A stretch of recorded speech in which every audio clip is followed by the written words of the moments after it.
ಕರ್ನಾಟಕ ರಾಜ್ಯದ ರಾಜಕಾರಣದ ಇತಿಹಾಸದಲ್ಲಿ ಡಿ ಕೆ ಶಿವಕುಮಾರ್ ಅವರು ಒಂದು ಮಾತು ಹೇಳ್ತಾ ಇದ್ರು ನಿಮ್ಮದೇ ಮಾಧ್ಯಮಗಳಲ್ಲಿ, ಕೊಟ್ಟ ಕುದುರೆಯನ್ನು ಏರದವನು ವೀರನೂ ಅಲ್ಲ ಸೂರನೂ ಅಲ್ಲ. ಯಾರಿಗೆ ಇವಾಗ ಹೇಳ್ಬೇಕಲ್ವಾ? ಯಡಿಯೂರಪ್ಪನವ್ರಿಗೆ ಹೇಳಿದ್ದೆ, ಕೊಟ್ಟ ಕುದುರೆಯನ್ನ ಏರ್ಲಾರ್ದವ ವೀರನೂ ಅಲ್ಲ ಶೂರನೂ ಅಲ್ಲ. ಈಗ ತಮ್ಮ ಖಾತೆಯಲ್ಲೇ ಕೊಟ್ಟಿರೋದು, ತಮ್ಮ ಸಂಪುಟದಲ್ಲಿ ಸಚಿವ ಸಂಪುಟದಲ್ಲಿ ಈಗ ಡಿ ಕೆ ಶಿವಕುಮಾರ್ ಅವರು ಅವರೇ ಕೊಟ್ಟಿರೋದು ಇವಾಗ, ಹೌದಲ್ವಾ? ಈಗ ಡಿ ಕೆ ಶಿವಕುಮಾರ್ ಅವರು ಸಚಿವ ಸಂಪುಟದಲ್ಲಿ ಯಾರು ಖಾತೆ ಕೊಟ್ಟಿದ್ದಾರೆ? ಈಗ ಯಾರಿಗೆ ಹೇಳ್ತಾರೆ? ಅದೊಂದು ಒಂದು ಕಡೆ. ಇವತ್ತು ನೋಡಿ, ಇಡೀ ರಾಜ್ಯದಲ್ಲಿ, ರಾಷ್ಟ್ರದ ರಾಜಕಾರಣದಲ್ಲಿ ಎರಡೇ ರಾಜಕಾರಣದಲ್ಲಿ ನಾನು ಮಂತ್ರಿ ಆದ್ಮೇಲೆ ನನಗೆ ಏನು ಅಂತ ಹೇಳಿದ್ರೆ ಒಂದು ಸೇವಾ ಮನೋಭಾವನೆ ಇರಬೇಕು, ಇಲ್ಲ ಅಂತ ಹೇಳಿದ್ರೆ ದುಡ್ಡು ಮಾಡ್ಕೊಂಡು ಚೆನ್ನಾಗಿ ನೆಮ್ಮದಿಯಾಗಿರ್ಬೇಕು. ಇವತ್ತು ಸೇವೆಯ ಮನೋಭಾವನೆ. ದುಡ್ಡು ಮಾಡ್ಬೇಕು ಅಂದ್ರೆ ಪ್ರಬಲ ಖಾತೆ ಬೇಕು ಮಹೇಶ್ ಗೌಡ್ರೆ. ಕಾಂಚಿ ಪಿಂಚಿ ಕೊಟ್ರೆ ಅಲ್ಲಿ ದುಡ್ಡು ಹುಟ್ಟುತ್ತಾ? ದೇವೇಗೌಡ ಸಾಹೇಬ್ರು ಈ ಬೆಂಗಳೂರು ನಗರಾಭಿವೃದ್ಧಿ ಖಾತೆಯನ್ನ ದೇವೇಗೌಡ ಸಾಹೇಬ್ರು ಇದು ಕಾವೇರಿ, ಮೇಕೆದಾಟು, ಮಹದಾಯಿ ಸ್ಟಡಿ ಮಾಡಬೇಕು, ಎಲ್ಲ ಫೈಲ್ಗಳು ಓದಬೇಕು, ಮುಂದೆ ನ್ಯಾಯಾಲಯಗಳಲ್ಲಿ ನಾವು ದಾವೆ ಹೂಡಬೇಕು, ಅದ್ರ ಬಗ್ಗೆ ಅದೆಲ್ಲ ಎದಕ್ ಬೇಕಪ್ಪ? ಬೆಂಗಳೂರಲ್ಲಿ ಬರೀ ರಸ್ತೆಗೆ 2,000 ಕೊಟ್ಟಿದೆ, ಓನ್ಲಿ ಫಾರ್ ರೋಡ್ಸ್ 2,000 ಕೊಟ್ಟಿದೆ. ದೇವೇಗೌಡ ಸಾಹೇಬ್ರು ಅನಂತನಾಗ್ ಅವರಿಗೆ ಅವರ ಮುಖ್ಯಮಂತ್ರಿ ಆಗಿದ್ದಂತ ಸಂದರ್ಭದಲ್ಲಿ ಬೆಂಗಳೂರಿನ ನಗರಾಭಿವೃದ್ಧಿ ಖಾತೆಯನ್ನು ಒಂದು ಸೃಷ್ಟಿ ಮಾಡಿದ್ರು. ದೇವೇಗೌಡರು ಬಿಡ್ರಿ, ದೇವೇಗೌಡರು ಅಧಿಕಾರ ಅನುಭವಿಸಿದ್ದೆ ತುಂಬಾ ಕಡಿಮೆ, ಅಧಿಕಾರಕ್ಕೆ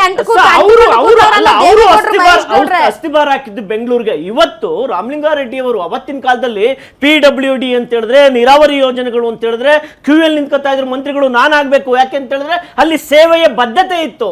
ರೈತಾಪಿ ವರ್ಗಕ್ಕೆ ಈ ನಾಡಿಗೆ ಏನಾರ ಸೇವೆ ಮಾಡಬೇಕು ಅಂತ ಹೇಳಿ. ಇವತ್ತು ವ್ಯಾಪಾರದ ಬದ್ಧತೆ, ಇವತ್ತು ಸೇವೆಯ ಬದ್ಧತೆ ಇಲ್ಲ. ಇನ್ಫ್ಯಾಕ್ಟ್ ನೋಡಿ, ಇವತ್ತು ರಾಮಲಿಂಗಾರೆಡ್ಡಿ ಅವರು ಗೊತ್ತಾಗೋಗಿದೆ, ನಾನು 3 ವರ್ಷದ ಅವಧಿಯಲ್ಲಿ ರಾಜ್ಯದ ಸಂಪೂರ್ಣ ಜ್ವಾಲಂತ ಸಮಸ್ಯೆ ಆಗಿದ್ದಂತ ಏನು KSRTC BMTC ನೌಕರರ ಸಮಸ್ಯೆಯನ್ನ ಬಗೆಹರಿಸಕ್ ಆಗಿಲ್ಲ, ಅಲ್ಲಿ ಸೇವೆಯನ್ನ ಮಾಡಬೇಕು.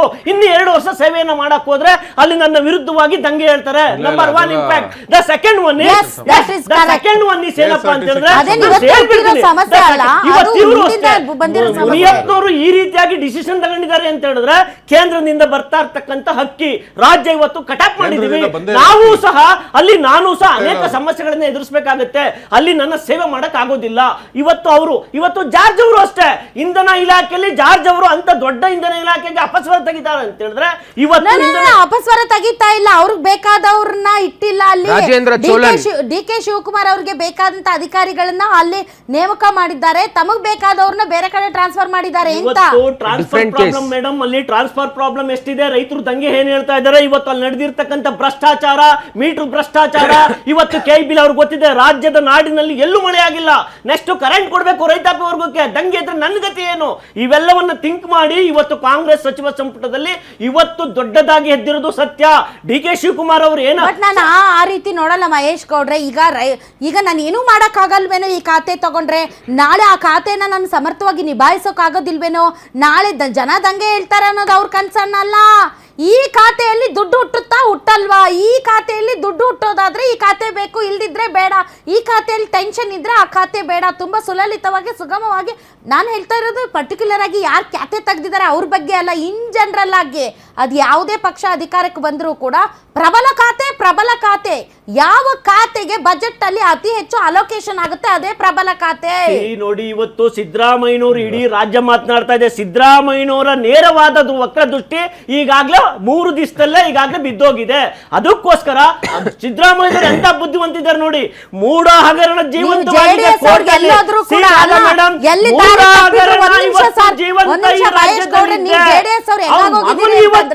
ನೀವು ಎಲ್ ದಾರಿ ತಪ್ಪಿದ್ರು ಕೊನೆಗೆ ಬಂದು ನೀವು ಲ್ಯಾಂಡ್ ಆಗೋ ಸಿದ್ದರಾಮಯ್ಯನವ್ರ ಮನೆಗೆ. ದಯವಿಟ್ಟು ಇವತ್ತು ಕಾಂಗ್ರೆಸ್ ಹೋಗ್ತಾರು ಒಪ್ಕೊಳ್ಳ ಕೇಳಿ, ಯಾಕೆ ಇವತ್ತು ಕಾಂಗ್ರೆಸ್ ಹೋಗ್ತಾರೆ ನೋಡಿ, ಇವರು ಹೇಳ್ತಾರೆ ಇಂಪ್ಯಾಕ್ಟ್ ಆಗೋದಿಲ್ಲ ರಾಜ್ಯದಲ್ಲಿ. ಇವತ್ತು ಹಾಗಾದ್ರೆ ಸಿದ್ದರಾಮಯ್ಯ ನಗರಾಭಿವೃದ್ಧಿ ಖಾತೆಯನ್ನ ತನ್ನ ಮಗನಿಗೆ ಕೊಡಿಸ್ಕೊಂಡಿದ್ದಾರೆ ಅಂತ ಹೇಳಿದ್ರೆ ಜನಗಳು ಅಲ್ಲ. ಇವತ್ತು ಇನ್ನಾವ ಖಾತೆ ಕೊಟ್ಟಿದ್ದೀರಿ? ಬೆಂಗಳೂರು ನಗರಾಭಿವೃದ್ಧಿ ಬಗ್ಗೆ ನಾನು ಮಾತನಾಡ್ತಾರೆ. ಅರ್ಬನ್ ಡೆವಲಪ್ಮೆಂಟ್ ಅನ್ನ ಮೂಢ ಹಗರಣ ಜೀವಂತವಾಗಿದೆ. ನಿಮ್ಮ ಮಗನನ್ನ ಅರ್ಬನ್ ಡೆವಲಪ್ಮೆಂಟ್ ಮಿನಿಸ್ಟರ್ ಮಾಡ್ಕೊಂಡಿದ್ದೀರಾ.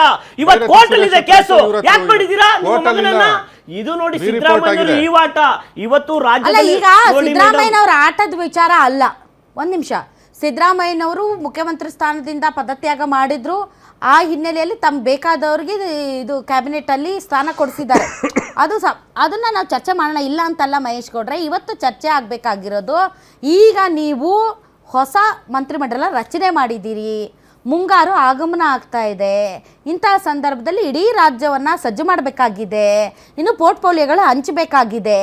ನೀವು ಈಗಾಗಲೇ 3 ವರ್ಷ ಆಗೋಗಿದೆ, ಮತ್ತು ನೀವು ಹನಿಮೂನ್ ಪೀರಿಯಡ್ ಅಂತೇಳಿ ಹಿಂಗೆ ಖಾತೆ ಹಂಚಿಕೆಗೆ ಇನ್ನೂ 1 ತಿಂಗಳು ತಗೊಂಡ್ರೆ ನಿಮ್ಮನ್ನ ಜನ ಸುಮ್ಮನೆ ಬಿಡಲ್ಲ ಅಂತ ಮಾತಾಡ್ಬೇಕಾಗಿದೆ. ಇವತ್ತು ರಾಜ್ಯ ಸರ್ಕಾರ ಬಂದಿರಬೇಕು, ಹೊಸದಲ್ಲ ಇದು, ಈಗ ಎಲೆಕ್ಷನ್ ಆಗಿದೆ. 1 ದಿನಗಳಿಂದ ಹಬ್ಬದ ವಾತಾವರಣವನ್ನು ಮಾಡ್ಕೊ ಕೂತಿದ್ದೀರಲ್ಲ ನೀವೆಲ್ಲ. ಇವತ್ತು ರಾಜ್ಯದ ಜನರು ಸಾಕು, ನಿಮ್ಮ ಹಬ್ಬ ಸಾಕು. ನೋಡಿದೀವಿ 15 ದಿನ ಆಗಿದೆ, ಏನು 15 ದಿನ ಸಾಕಾಗೋಗಿದೆ.